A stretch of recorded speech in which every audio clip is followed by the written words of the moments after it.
Hello guys! Flex ko lang sa inyo yung mga prutas na inuwi ni amo ko galing ng Vietnam. So ito, ngayon ko lang siya in-upload. Yan nga pala ay pear o peras. So nakita nyo naman yung kulay niya. Nung dumating sila, dalawa yung dala nilang dito. Akala ko ay bunga siya ng kasoy. Di ba ganyan yung bunga ng kasoy sa atin guys? Medyo malaki lang. Tapos ito yung meron silang inuwing giant na avocado. So nakakatawa, diba? So, tinry ko sanang ikip yung buto kaso mo. Paano naman? Ipapauwi ko ng Pilipinas siya. Bulok na bago pa dumating. Tapos, ito yung pasalubong sa akin ni Colette. Pinabili niya sa mama niya yung mangga. Kasi sabi niya, mahilig ako sa maasim. So, ayan. Actually, kinain ko din kalahati. Ayan. Pakita ko lang sa inyo. Tapos, ang lasa niya parang mangga ng Pilipinas. Kasi dito guys sa Hong Kong, masabi ko lang na ang mga mangga dito, kahit kulay green, ko hindi siya maasim. Wala siyang asim, puro siya tamis.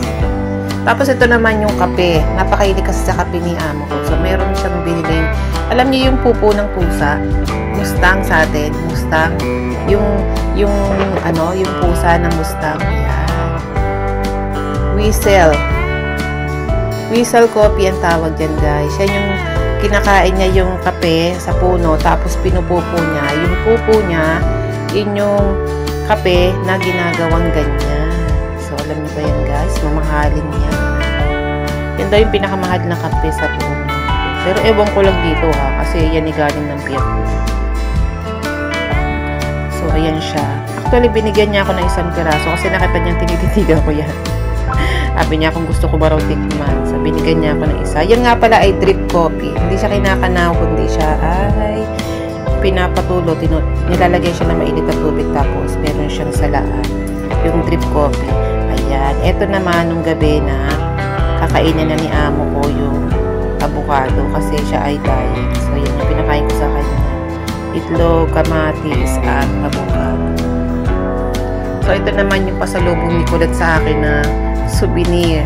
So, nakita nyo meron siyang tutubi at yung salakot. So, sabi ko sa kanya, yung mga tao sa Pilipinas noong unang panahon ay ganyan ang ginagamit. So, ngayon, medyo less na. Wala na ako nakikita gumagamit niya. Siguro, kung meron man ay pan-display na lang or mga souvenirs. So, ayan yung tutubi. So, marami yan, guys. Parang 10 piraso kasi bibigay daw niya sa mga friends niya. So, sabi ko, akin ang isa. So, ikikip ko yan, iuwi ko sa Pilipinas. Lalagay ko na lang sa isang lagayan para makip ko siya. Ma-preserve ko yung mga binibigay sa akin ni Colette ng mga souvenirs. Kasi minsan lang siya mag-uwi ng souvenirs actually, guys. Tamad yan bumili ng souvenirs. Pero last time na pumunta siya ng Europe, ay iniwian niya ako ng bracelet. So, hanapin ko pa pala yung bracelet.